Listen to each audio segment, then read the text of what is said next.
Hi there, I'm Ailish Slater, I'm the Communications Worker for Glasgow Women's Aid, and I'm delighted to be rounding off this week's virtual launch of the My Big Journey Journal book. Today we'll be looking back at some of the highlights of the week, and we'll also be launching our GWA Superhero Support online appeal. Please, if you can, if you're able, share and donate to the appeal so that we can keep providing that essential support to women, children and young people. This incredible work that Glasgow Women's Aid and others do was always absolutely important human rights work, but the need for it has increased at a time where it's harder to do that direct support. I want to really celebrate the work that Glasgow Women's Aid has been doing. Tools like this book, My Big Journey Journal, developed with the voices of children and young people at the heart of it, is going to make a big difference. You know, I was having a read of it, and it was bringing a lot of memories back for me. When I was about 5 years old, that's when we escaped my dad's violence.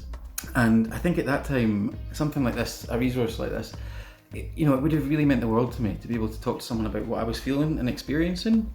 I was very young when it happened, and it's a very confusing and scary experience because you don't really understand what's happening, what's going on. And so the ability to sit with a support worker and talk through what you're feeling and talk through what you're experiencing would have been really, really valuable. It gives ideas to prompt discussion, space for special thoughts and pictures, a safe and secure way to explore some of the most difficult aspects of their life, and importantly, positive ways to look forward.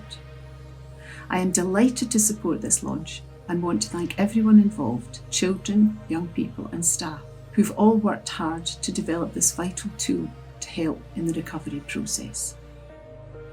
So looking at My Big Journey Journal, when I read it, I found it very moving, very inspirational. It's a book written by children and young people, for children and young people. The words that strike me that young people mentioned is the feeling of hope, of support, of courage and happiness about their future. But the welcome at the beginning, the welcome in this book, the way you young people have defined domestic abuse, I think it's one of the best definitions I've heard, because children, whether in Everyday Heroes, years ago in Listen Louder, in all my research now, they're saying they still don't know really how to talk about it and how to define it. And worse than that, I think adults don't include children when they talk about domestic abuse often. So the way you've talked about it here and what the children have seen and experienced and lived with, I just think brings you in, and it's a warm and comforting way of talking about a really hard thing. I'm Susie Dalton, I'm the Children and Young People's Policy Officer in Scottish Women's Aid. I just wanted to say a massive congratulations to everyone who's been involved in this. It's such an amazing resource for children and young people, and I know it's been the result of years of work, so a huge congratulations to all of the children and young people and the workers who've been involved in it. We had a young group called Yellow, and they were working with Women's Aid, who came in to give us in a private session to give us their experience of their journey through the justice system.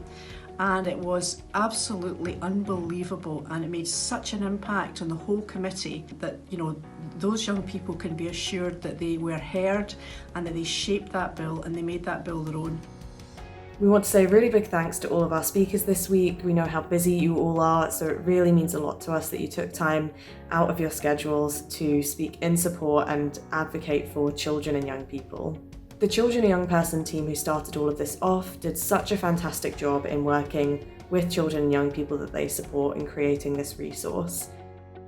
Our retired colleague Elizabeth regularly said that this was the best job she had had in her long career. We can't help but agree. We are in a really privileged position to be alongside these quite incredible young people who surprise, impress and amuse us on a daily basis. I must also say that this team of children's workers really are genuine superheroes, along with the theme of the conference.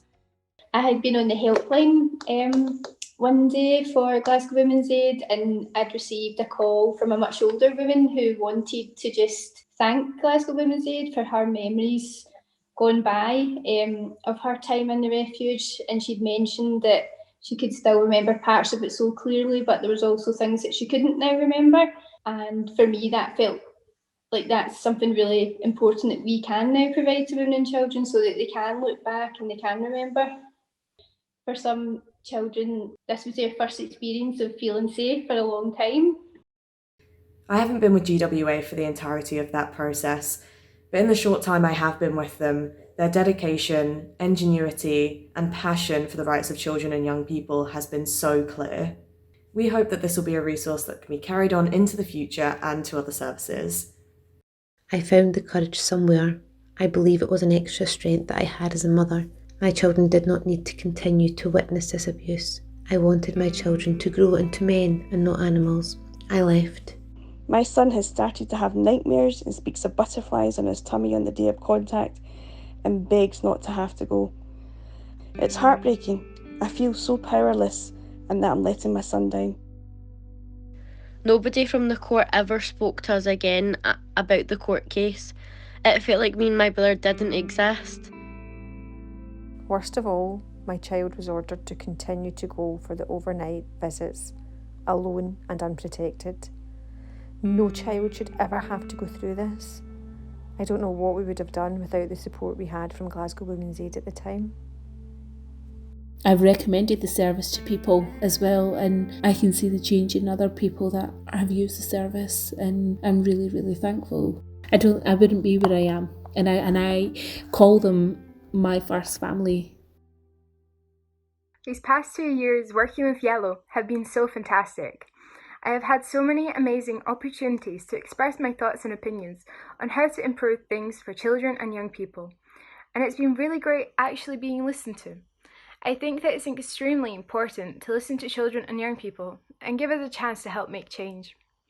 I really like that Yellow is a whole group of young people because it's such an interesting experience seeing so many different ideas, backgrounds and personalities come together to solve problems and get things done. We all have different qualities that made Yellow so amazing and achieved so much, and I think that's wonderful, and that there should be more participation projects out there for young people to get involved in.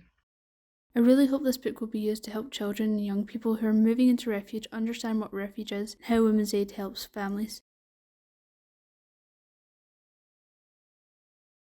Survivors' words have been particularly impactful and moving this week, so we have to say the biggest thank you to them for sharing their experiences with us so that we can raise awareness of the rights of children and young people in Scotland. Hello! I was in disguise, but it doesn't quite fit me. My name is David Paisley. I'm an actor from TV shows like Hobie City and River City, and I advocate for the rights of children and young people in Scotland. My name is Sally Howitt, and I advocate for the rights of children and young people in Scotland. I'm Leslie Hart, and I advocate for the rights of children and young people in Scotland. And to all our support superheroes out there, just a huge thank you. Copies of the book will be available for purchase, and we also have specialised training available with our training and development worker Caroline. If you or your organisation are interested in either of these, the details will follow. Thanks for tuning in this week. I really hope you've enjoyed the content. I'm Ailish Slater, and I advocate for the rights of children and young people in Scotland.